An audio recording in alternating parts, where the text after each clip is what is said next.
Gold hub తాకట్టులో ఉన్న బంగారాన్ని విడిపించి కొనబడును. అదే రోజు ఆన్లైన్ ధరకు కొని డబ్బులు ఇవ్వబడును. హాయ్ హలో నమస్తే, వెల్కమ్ టు మనం టీవీ. నేను దుర్గా. ఈ నెల 27 నుంచి జగన్మోహన్ రెడ్డి గారు ఆంధ్రప్రదేశ్లో బస్సు యాత్ర చేపట్టాలి అని అనుకుంటున్నారు. అయితే దీని గురించి పూర్తి వివరాలు తెలియజేయడానికి మనతో పాటు ఉన్నారు సీనియర్ జర్నలిస్ట్ కొమ్మినేని శ్రీనివాస్ గారు. ఇప్పుడు వారితో మాట్లాడదాం. సార్ నమస్తే. సార్ నమస్తే సార్, ఈ నెల 27వ తేదీ నుంచి జగన్మోహన్ రెడ్డి గారు ఏపీలో బస్సు యాత్ర చేపడదామని అయితే అనుకుంటున్నారు. సో ఇంతకు ముందు మనం చూసాం సిద్ధం సభలు చేపట్టడం, అంటే సిద్ధం సభలు చేయడం జరిగింది, అవి కంప్లీట్ కూడా అయిపోయాయి. కాబట్టి ఇక్కడ నుంచి బస్సు యాత్ర చేస్తామంటున్నారు. మేము సిద్ధం అని మళ్ళీ ఆయన ఇంకొకసారి ప్రకటించారు బస్సు యాత్ర కూడా. సో ఎలా ఉండబోతుంది సార్ ఈ బస్సు యాత్ర? అంటే ఖచ్చితంగా ఆయన ఒక ప్లాన్ ప్రకారం, ఒక ప్రణాళిక ప్రకారం దాన్నంతా షెడ్యూల్ చేసుకుంటారు. షెడ్యూల్ చేసుకుని దాన్ని తూచా తప్పకుండా సాధ్యమైనంత వరకు పాటిస్తూ వెళ్తారు. నిజానికి ఎప్పుడు కిందటిసారి తొలి దశలో ఎలక్షన్స్ పూర్తి అయిపోయింది, కానీ ఈసారి తొలి దశలో కాకుండా 4వ దశకి తీసుకెళ్లాడు. దాంతో ఏమైంది, నెల రోజులు లేట్ అయింది. బహుశా కొందరు అనుమానం ఏంటంటే టీడీపీ, బీజేపీ, జనసేన పొత్తు, బీజేపీ తోటి పొత్తు కుదిరిన తర్వాత టీడీపీ తోటి బహుశా ఏమన్నా ఇన్ఫ్లుయెన్స్ పనిచేసి ఈ రకంగా నెల రోజులు లేట్ గా పెట్టేటట్టుగా 4వ దశకి మార్చేటట్టుగా జరిగిందా అన్న అనుమానం కూడా ఉంది. అయితే దాన్ని జగన్ గారు తన అడ్వాంటేజ్ గా మార్చుకోవడానికి ఇప్పుడు బస్సు యాత్ర చేపడుతున్నారు. నిజానికి ఆయన మామూలుగా బస్సు యాత్ర ఆయన మొదట ఆలోచించారు. ఆయన రోజుకి 18వ తారీఖు నుంచి రోజు 3 సభలు చొప్పున నడుపుకుంటూ వెళ్తే April 1st week, 2nd week elections అయిపోతాయి, 3rd వీక్ సో పని అయిపోతుంది అంటున్నారు. కానీ ఎప్పుడైతే మరి మేనేజ్మెంట్ అనండి లేదా ఎలక్షన్ కమిషన్ కావాలని చేసిందో ఎట్లా చేసిందో తెలియదు, కానీ మొత్తం మీద మే 13కి ఎలక్షన్ జరుగుతుంది. సో అంటే 2 నెలల టైం ఉంది. ఏప్రిల్ 18కి కానీ నామినేషన్లు మొదలడం. సో ఈ టైంని ఆయన అడ్వాంటేజ్ చేసుకోవడం కోసం బస్సు యాత్ర చేశారు. ఖచ్చితంగా దానికి అడ్వాంటేజ్. ఎందుకనంటే ఆయన ఉదయం పూటేమో ఆ ప్రాంతంలో ఉండే ప్రముఖుల్ని, విఐపీల్ని చాలా మందిని కలుస్తారు.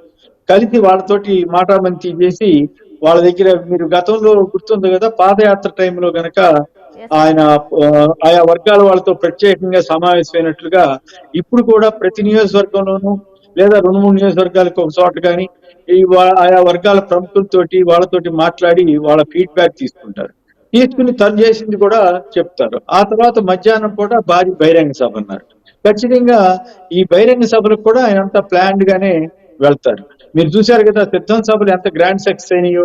మొన్న ప్రజాగళం పేరుతోటి జరిపిన సభ ఎంత గందరగోళంగా ముగిసిందో.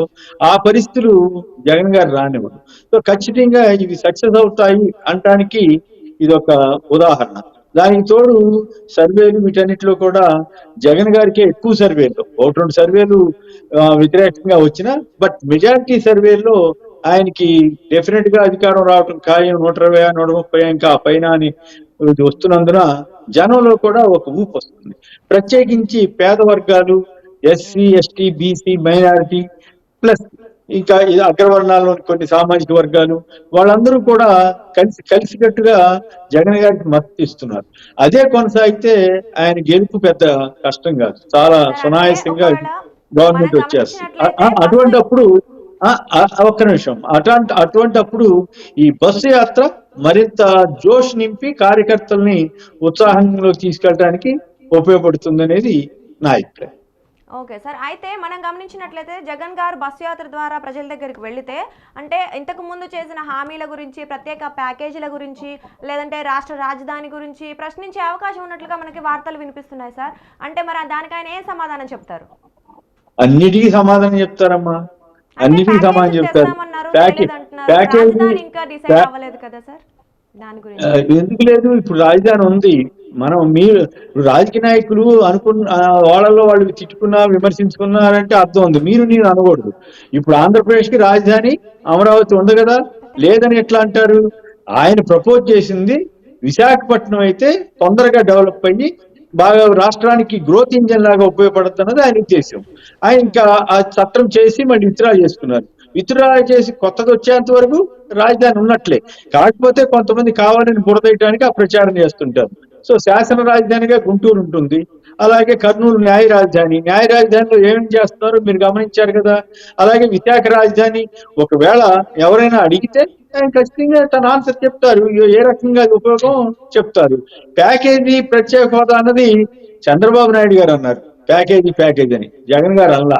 జగన్ గారు ఈ మధ్య డిస్కస్ చేయాలనుకుంటున్నారు కూడా కదా సార్, అంటే కేంద్ర ప్రభుత్వం కాదమ్మా, అడగలేదు, రాష్ట్రానికి కావాల్సిన నిధులు కూడా రాలేదు అని విమర్శలు ఉన్నాయి కదా, సో దాని గురించి.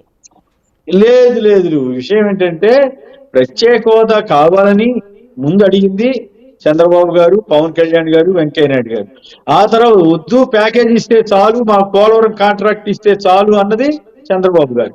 మళ్ళీ ఆ తర్వాత జగన్ గారు దాన్ని జనంలో తీసుకెళ్లేసరికి ఆయన ఎంపీని రాజీనామా చేయించేసరికి చంద్రబాబు గారు మాట మార్చి మళ్ళీ ప్యాకేజీ కాదు హోదా కావాలన్నారు. ఆ తర్వాత ఓడిపోయిన తర్వాత ఇంతవరకు ఒక్కసారైనా సరే మాకు ప్రత్యేక హోదా ఇవ్వాలని అడిగారా? మొన్న అంత పెద్ద సభ జరిగితే ప్రధానమంత్రి గారి ముందు జగన్ గారిని తిట్టడం తప్ప, అయ్యా ప్రత్యేక హోదా ఇవ్వండి, లేదా పోలవరానికి డబ్బులు ఇవ్వండి, లేదా ఇంకోటి సార్ జగన్ గారిని తిట్టండి, నాకేం అభ్యంతరం లేదు, విమర్శించండి, ఏమన్నా చేయండి, కానీ అసలు రాష్ట్రానికి ఏం కావాలో అడగాలి కదా. అడిగారా? ఒక్క మాట వాళ్ళు అడగలేదు, ఒక్క మాట మోడీ గారు చెప్పలేదు, ఫలాన్ని చేయబోతున్నాం వచ్చే 5 ఏళ్లలో. కానీ జగన్ గారు అట్లా కాదు. ఈ లోపు బహుశా మేనిఫెస్టో అనౌన్స్ చేస్తే ఆ మేనిఫెస్టోలోని విషయాలు చెప్తారు. ఆ తర్వాత ప్రత్యేక హోదా మీద తను కట్టుబడి ఉన్న విషయాన్ని ఆ మధ్య విశాఖపట్నంలో జరిగినటువంటి సభలో ప్రైమ్ మినిస్టర్ పాల్గొన్న సభలోనే, అయ్యా మీతోటి మా బంధం రాజకీయాలకు అతీతం అయినప్పటికీ కూడా ఇవో ప్రత్యేక హోదా ఇవన్నీ కూడా మీరు నెరవేర్చాలని మేము కోరుకుంటున్నామని చాలా స్పష్టంగా చెప్పారు. ప్రధాని సభలో పాల్గొని ధైర్యంగా జగన్ గారు చెప్తే మరి పొత్తు పెట్టుకున్నటువంటి టీడీపీ జనసేనలు మాత్రం దాని గురించి ప్రస్తావించడానికి చంద్రబాబు గారు, పవన్ కళ్యాణ్ గారు భయపడ్డారు, ధైర్యం చేయలేకపోయారు. అడిగితే మళ్ళీ ఎక్కడ పొత్తు పోతుందో అనే భయంతో కేవలం కేంద్రంలో ఉన్న ప్రభుత్వాన్ని అడ్డం పెట్టుకుని జగన్ గారి ప్రభుత్వాన్ని ఇబ్బంది పెట్టాలన్న లక్ష్యంతో పొత్తు పెట్టుకున్నారు తప్పితే బీజేపీ మీద వాళ్ళకి ఏదో ప్రేమ ఆసక్తి ఉన్నాయని కాదు. మళ్ళీ బీజేపీ అధికారంలోకి వస్తుంది కాబట్టి మరి వాళ్ళతోటి మంచిగా ఉంటే మన మీద కేసులను మాయ చేసుకోవచ్చు, కేసులు మన మీదకి రాకుండా చూసుకోవచ్చు అనే తాపత్రయం తప్ప ఇంకొకటి కాదనేది అందరికీ తెలుసు, మీకు కూడా తెలియాలి. ఇకపోతే ఐటీ కంపెనీలు కూడా వెనక్కి వెళ్ళిపోయాయి, అభివృద్ధి ఏమీ లేదంటున్నారు కదా, మరి దాని గురించి సార్? ఎవరమ్మా బుద్ధి జ్ఞానం ఉన్న వాళ్ళు ఎవరన్నా మాట అంటారా? బుద్ధి జ్ఞానం ఉన్న వాళ్ళు ఎవరు ఆంధ్రప్రదేశ్ లో? అట్లా బుద్ధి జ్ఞానం ఉన్న వాళ్ళు ఎవరు? బుద్ధి జ్ఞానం ఉన్న వాళ్ళు ఎవరు అనరు. ఈనాడు ఆంధ్రజ్యోతి బుద్ధి జ్ఞానం లేకుండా చెత్తంతా రాస్తున్నాయి. ఆ అదాని డేటా సెంటర్ వచ్చింది విశాఖపట్నంలో, అది అభివృద్ధి కాదా? ఇన్ఫోసిస్ వచ్చింది అభివృద్ధి కాదా? విప్రో ఇవన్నీ కూడా ప్రపోజల్స్ వచ్చినాయి అభివృద్ధి, అన్ని ఐటీ కింద రావా? ఎవరు చెప్పారమ్మా? పోనీ అంతకుముందు వచ్చిన ఐటీ కంపెనీలు ఏమైపోయినాయి? పచ్చి అబద్ధాలు ప్రచారం చేస్తున్నారు. రామాయణపట్నం పోర్ట్ అభివృద్ధి కాదా? అది కట్టట్లేదా? మరి చంద్రబాబు ఎందుకు కట్టలేదు? మరి అది ఎక్కడ మన శ్రీ సిటీలో డైకేన్ ఏసీ ఫ్యాక్టరీ ఎట్లా వచ్చింది? అచ్యుతాపురంలో పలు ప్లాంట్లు ఎట్లా వచ్చాయి? ఫార్మా హబ్ ఎట్లా వచ్చింది? నక్కపల్లి దగ్గరికి మార్చారు కదా కాకినాడ నుంచి. మరి గ్రీన్కో వాళ్ళ 15,000 కోట్ల రూపాయలు విలువైన పంప్ స్టోరేజ్ పవర్ ప్రాజెక్ట్ ఎక్కడి నుంచి వస్తా ఉంది? బద్వేల్ దగ్గర సెంచరీ ప్లాంట్ ఎట్లా వచ్చింది? ఇండస్ట్రీస్ ఎక్కడ పారిపోయినాయి? పైగా గల్లా జయదేవ్ గారు అక్కడ ఒక ఇండస్ట్రీ పెట్టుకుంటే ఇదేంటి నువ్వు ఇక్కడ వదిలేసి అక్కడ పెట్టుకుంటున్నావని అడగాల్సింది పోయి, వాళ్ళు ఆయన అవసరాల కోసం పెట్టుకుంటే ఇంకేముంది ఇక్కడి నుంచి వెళ్ళిపోయిందని తప్పుడు ప్రచారం చేసిన మీడియా లాగా రాజకీయ నాయకులాగా మనం మాట్లాడకూడదు. ఇప్పుడు నేను చెప్పాను కొప్పర్తి ఇండస్ట్రియల్ ఎస్టేట్ లో ఎలక్ట్రానిక్ హబ్ వచ్చిందా రాలేదా? వెళ్ళి చూడండి ఒకసారి. పులివెందుల చుట్టూరా ఎన్ని పరిశ్రమలు వచ్చినాయి, ఎన్ని ఎడ్యుకేషన్ ఇన్స్టిట్యూషన్ వచ్చాయి చూడండి. 17 మెడికల్ కాలేజీలు వచ్చినాయి, అది అభివృద్ధి కాదా? మీరు ఒకసారి పలాస వెళ్ళండి, పలాసలో ఎంత గొప్పగా అక్కడ వాటర్ స్కీమ్ తీసుకొచ్చారు. కిడ్నీ బాధితులకి అవసరమైనటువంటి సూపర్ స్పెషాలిటీ ఆసుపత్రి, రీసెర్చ్ సెంటర్ ఇవన్నీ తీసుకొచ్చింది ఎవరు? మూలపేట. శ్రీకాకుళం జిల్లాలో ఎప్పటి నుంచో పెండింగ్ లో ఉన్న మూలపేట పోర్టు నిర్మిస్తున్నది ఎవరు? మచిలీపట్నం పోర్టు నిర్మిస్తున్నది ఎవరు? ఇవన్నీ చెప్పుకుంటా పోతే మీ టైం సరిపోదు.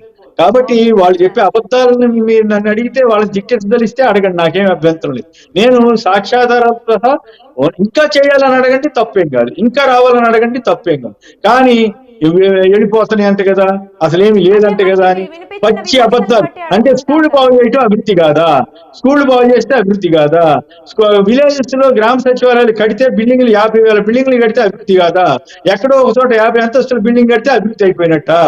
ఎవరమ్మా చెప్పింది? మీలాంటి వాళ్ళు కూడా అట్లా అడిగితే అట్లా తల్లి. అంటే సార్ యాజ్ జర్నలిస్ట్ గా మేము బయట ఏం వార్తలు వినిపిస్తే అవి అడగాలి కాబట్టి అడుగుతున్నాము. మీరు అడగండి, కానీ మీరు అడిగే ముందు కాదు తల్లి మీరు అడగొద్దని నేను అంటున్నా. అడిగే ముందు రెండు వైపులా ఆలోచించి అడగండి. వాళ్ళు చెప్పిన అబద్ధాలని అడిగారనుకోండి, మేము ఇట్లా సమాధానం చెప్పాల్సి వస్తుంది.